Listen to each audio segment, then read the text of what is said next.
మీనాక్షి నటరాజన్ గారు ఇప్పుడే కాదు, అంటే ఆవిడని ప్రత్యేకంగా మనం అనడం కాదు, ఎందుకంటే గతంలో బీఆర్ఎస్ ప్రభుత్వం అధికారంలో ఉన్నప్పుడు కూడా ఆవిడ భూదాన పోచంపల్లి నుండి దాదాపు ఇతర రాష్ట్రాల వరకు 3000 కిలోమీటర్లు పాదయాత్ర చేసినటువంటి మొట్టమొదటి మహిళ ఎవరైనా ఉన్నారు అంటే అది మీనాక్షి నటరాజన్ గారు.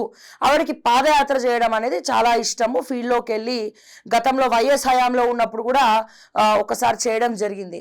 సో ఇట్లా ఇవన్నీ పక్కన పెడితే ఆవిడ వస్తున్నారనో, పిసిసి అధ్యక్షుడు వస్తున్నాడనో, లేకపోతే ఇంకోరో వస్తున్నారనో, కాంగ్రెస్ పార్టీ అంటేనే ముఖం తిరిగేసుకుంటున్నారు, మూతులు తిప్పుకుంటున్నారు ప్రజలు. ఎందుకు?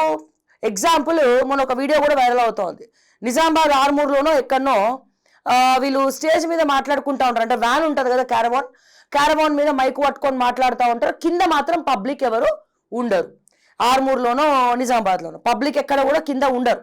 అంటే సామాన్య ప్రజలు వీళ్ళు వచ్చిండ్రనో లేకపోతే ఇంకేదో అని చెప్పి వస్తారు కదా స్పీచ్లు వినడానికి, ఎవ్వరు కూడా రాలేదు. రాకపోవడంతో ఆ క్యారవాన్ మీదనే మహేష్ కుమార్ గౌడ్, ఇంకొక పక్కన ఒక లీడర్ ఉంటాడు, ఆయన చెవులు కొరుకుతా ఉంటాడు అనమాట. ఏమైంది, ఎవరు రాలేదు మీటింగ్కి, మీరేం ఆర్గనైజ్ చేయలేదా అని చెప్పి. దాని మీద మీమ్స్, రీల్స్ అన్ని కూడా ట్రోల్ అవుతా ఉన్నాయి.